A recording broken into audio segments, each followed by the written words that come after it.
I fuck with y'all and shit like that, but everybody not about to keep dissing my mans, but a lot of videos on PrettyBoyFredo lately. Get off his dick, man. Let's see what this is about. PrettyBoyFredo biggest mistake, what not to do on YouTube. This the intro. Would you have expected this man with nearly 8 million subscribers to lie, cheat, fake, scam, or groom? Well, this is a story about how 75 I'm lied to and cheated nice. on by PrettyBoyFredo. Alright, cheated on sounds crazy, but basically he scammed me out of a lot of money and fabricated a lot of things. Currently, Fredo is doing false copyright strikes on people's videos, taking people's videos down, and trying to pursue court cases about the truth that we're speaking. So I would gladly appreciate it if you shared this video to the many streamers and many people out there so we can get the truth out there as fast as possible. But hey, I have nothing to lose. He owes me a lot of money. We're gonna go in detail right now. Let's go. If one person makes an exposed video about you, then it's an anomaly. If 3 people close to you make an exposed video about you, then maybe it was a character flaw, maybe it's something. That's a fact. That's a fact. All his mans made an exposed video. That's tough. That's tough. August of 2021. That YouTuber. And initially, I didn't know really who he was. The most I ever saw of him was years back on these viral videos, one being the marriage proposal prank, another one being underwater PS4. I don't know, but the video, I don't know. Probably capping. What y'all think? Other than that, I didn't actually know who he was. I didn't know anything about him. And our initial relationship was amazing. It was great. Eventually, Fredo would send over a video over to me, and me and my team would edit the video and make sure it looks beautiful and great. And we got very close, almost like brothers, every single day talking. And obviously, to better understand Fredo's videos, I would have to search his name up and see his past videos and try to find a way we can create the best type of videos for Fredo. And every time I would do this, I would always notice these exposed videos every time I searched up his name, and I just thought that was very weird. And sometimes my curiosity would get to me and I would watch the videos and I would find them very strange that this nice, intelligent person that has become my friend is just being exposed like that, and they're saying some really strange things about it. I always found it very weird, but I just kept that at the back of my head, like maybe. Welcome to YouTube. This is crazy. Like, man, I like the edit. I like the way the video was. Man, I'm gonna do this. 72 hours later, Fredo already got the girl. He got the dad. He already created the video. He got 2 different parts done. And I'm just thinking, I know he has no manager. He has no system around him. He just has me as an editor. So like for him to be able to find the dad, the daughter, and everybody so fast, I'm like astonished almost. I just found these things a bit weird, but I put it at the back of my head. Then Fredo was doing a gold digger prank. And you'll know. Damn, can y'all really get mad at him for making YouTube videos, posting it on his channel, and y'all choosing to watch it? Like, be honest, even if this shit, like, come on, bro, we all know half the shit on YouTube is fake, but why the fuck do PrettyBoyFredo only get the backlash? Y'all know I have my certain times when I come at PrettyBoyFredo and shit like that, but like I said, it's 50-50, everything neutral. Notice this video doesn't exist. And half the shit, more than half the shit y'all see on this YouTube site is fake. I'm being honest. Why you think all my videos be toxic? Cause all that shit fake. You will barely find real beef on YouTube. Strange reasons. But in the video, I saw Fredo and the girl close to each other, and I heard the cameraman say 3, 2, 1, go. And I'm just thinking like, whoa, what's going on here? I go again to listen just to make sure, like, how can the cameraman speak that loudly? Like the prank is gonna get exposed. Like, so I go a bit closer just to hear it again, and I hear from the cameraman 3, 2, 1, go. And I'm like, oh, Fredo fakes his videos. I realized everything that they've been watching was all fake. Now, if this was Netflix, it makes sense. But brother, this is you.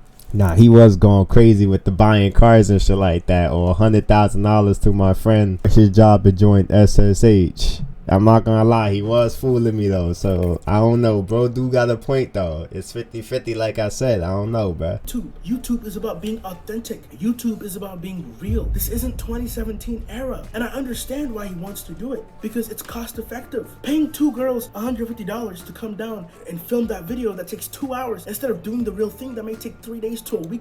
Yeah, he is right though. Y'all choosing to watch this shit. He not putting a fucking weapon to y'all head making y'all watch this shit. Y'all choosing to watch that shit. Y'all choosing to react to it. Y'all choosing to work with the nigga. Like everything that really went down, the nitty gritty. We're about to explain things that nobody really knows. So February comes and everyone has left SSH. Nobody wants to sign that contract. Everybody leaves him, and I'm the only one there. And Dariano's sometimes there. So Fredo is like, bro, what are we going to do? And we come up with a plan to start live streaming. And because of the live streaming, we create a second channel, Fredo Live. Now this I remember that. I'm a Fredo fan. I be remembering all this shit. No cap. Concept. I ain't no fan. I'm a supporter. I'm wildin'. We're starting from Jack ground zero together, so we both will take earnings from this channel. Eventually, the channel gets monetized, money starts coming in. I have invested over $2,000 on that channel. And Fredo then sends a contract over that basically is a 40-60 deal, which I was actually okay with. 40%, we're both spending money on that channel. I get 40%, he gets 60%. Yo, Fredo, one thing I can say about him, he might cap on the media and shit like that, streams, and be like, I'm not doing this for the money, I don't care about money, but he's money hungry. He's money hungry. And this, in the way you can't even get mad at him, because in the way everybody's money hungry. He's just a public figure, so he's gonna get backlash. Everybody's money hungry. So it's like 50-50. Why the fuck is y'all like, yo, Fredo dick heavy. Now I gotta defend Fredo. Deal. Now, if you don't know what an exclusivity deal basically says, hey, if you're working with this person, you can't work with another person unless he tells you you can. Now, if you don't know, I'm an agency, not an employee, where we work with many other creators. So the second channel that barely uploads, he wants to put an exclusivity deal, which doesn't make any sense. So many issues start popping up that I don't want to sign this contract. So I go and tell Fredo, maybe if he was pulling more views, he could have did that. But yeah, that won't make sense on his behalf. I feel him on that one. I don't want to sign this contract. We need to revise this. He starts saying, I don't know anything about contracts. Like, don't worry about it. Okay, I'm like, okay, let's get your lawyer and let's. You be trying to get over it. Nah. I'm like, dude, what are you doing? I can't sign this contract. It's very bad. It's a bad contract. At this point, the channel has made almost $5,000. I've spent my own money over $2,000. It's been around 10 months. Guess how much I have been paid? $0.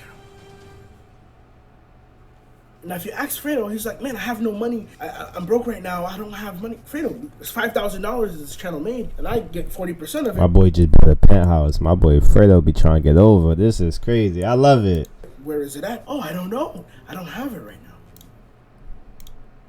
Opportunities for some young people who want to make content, who want to blow up, and creating a new SSH that is ready to grind, ready to go hard. And so we start working on the reality show. So April comes around, end of April. We've done the pre-production. We're about to start filming the show. Now, mind you, I am the producer of this show, meaning me and Fredo were on calls every day for 8 hours a day from end of February, all of March, all of April, and some June. I don't want to physically be at that location where we do the filming. 9 hours before we start filming, Fredo calls me and he's like, hey, yo, you're not stepping a single inch into the reality house unless you sign that contract. I'm like, Fredo, what are you talking about? I didn't want to come here. Now you're trying to force a contract down my throat. And me and Fredo just start getting at it again. And I'm starting to get like really weird vibes from him. He's a bad businessman. And he's like, he's not yelling, but he's being very forceful, trying to get me to sign a contract. Now I have no way back home. I'm 1,000 miles. That's what he was trying to do with Malik and them. They smart though. Away from home. And he's trying to set everybody up. And after like an hour of talking with him, I finally signed that contract. This is very similar to, once again, with the SSH. What he wanted to do was this. You can all get 20% of this new SSH channel, but I will get 15% of all your channels. He's just doing bad business, not being clearly adding ego on here because I created the group. And this is where things start to get. He's trying to give them 20% of the new channel, but take 15% of their main channel. See, that's the cringy shit that I don't like. That's how I say it's 50-50 when it comes to these type of videos. But he did do some crazy cringy shit, but I still support the man. You feel me? Cause I ain't get scammed, so I'm smarter than that. You first me. Okay, so like, when am I gonna get paid? He's like, oh man, I'm not sure. Like, I'm getting a brand deal. Then once that brand deal comes out, then I'll have enough funds to pay you. And then, okay, I wait 2 weeks, and now I'm on a call with Fredo again. I say, hey, yo, Fredo, what's going on? You got that brand deal? He's like, yeah, I got that brand deal. I'm like, okay, so you ready to pay me? He's like, oh man, I forgot exactly how much do I owe you? And I start to notice Fredo just really tries to not pay me. So the diss track happens, and then Fredo is like, bro, what am I gonna do next, man? Like, I don't know what I'm gonna do. I know what you can do. He's like, what? You can do what Jake Paul did. So I said, Fredo, you should box. The thing's big enough right now. The hype is big enough where if you start calling out people, you can do this. And so we started getting on a list of who we can call out and all this, and we started playing around. And I started. That's why he called out Castaneda and DDG. Him again about, I'm helping you out. Oh man, my boy giving us all the deeds. Not even getting paid. And then you started hearing from his voice how guilty he was. And then at the end of it, he was like, you know what? I'm gonna pay you some. I'm gonna pay you at least $2,500 tomorrow morning. Tomorrow morning happens. Nothing's in my account. I'm like, I'm messaging you, yo, Fredo, what's going on? He's like, yeah, just wait for a while. I wait for a while, and $1,500 comes into account. I get paid, but not the exact amount he was literally gonna say he was gonna pay me. After that, I started realizing this guy actually doesn't really want to pay me, because he's telling me every time, I have a million issues going on right now. I don't have any money. I'm like, okay, tell me the problem. Tell me what's going on. And he'll be like, I don't cry. I don't tell people. I'm like, dude, what are you talking about? That's how it was with him. And eventually, I sent one of my last messages to Fredo, and here's what it was. I told Fredo, I said, starting today, I won't mention anything that isn't related to what's owed. I also won't be getting on calls. Put your money where your mouth is. If I'm truly valued and cared about, then this supersedes everything else. And I start listing everything I am owed. Producer of show, second channel earnings. So we get to the last one, and remaining balance, $10,263. Damn. Fredo owes. He scammed this editor for 10 bands. Woo! I said that. Stupid. My boy Fredo. That's how. See, that's why he don't be uploading. He a smart nigga. That's why he don't be uploading. He be finessing these dumb niggas. See, I support the nigga, but I'll never get scammed by a nigga like Fredo. You feel me? You can never. I don't give a fuck how much clout you got. He could be a Mr. Beast. You wildin' with a contract. You wildin'. I came with the snakes. He paid everybody but me. So I thought maybe this was just happening to me, and I didn't need to tell everybody about this. But then people that were working with Fredo right now, contestants, they came out, started telling me they were experiencing the same exact things. Fredo, like, what are you doing trying to sue these people? What are you doing lying to everybody? What are you doing still faking your videos? We talked about this. Fredo, I thought you changed. Now, here's my last message for Fredo. Fredo, you're either broke or you're lying. You're telling me you have no money. You're telling the contestants that are coming to leave with you, you're telling them you have. Oh, he got money. He done finessed all these dumb niggas. He got money. If you are broke, how you living in a penthouse? How you getting courtside tickets to the Brooklyn Nets? Anyways, that's my last message. If you guys want to see a part 2 where I interview these guys, then go ahead and share and like. Man, my man's Fredo ain't broke. He finessing these dumb ass niggas. And these dumb ass niggas falling for it. That's their fault. You feel me? Simple.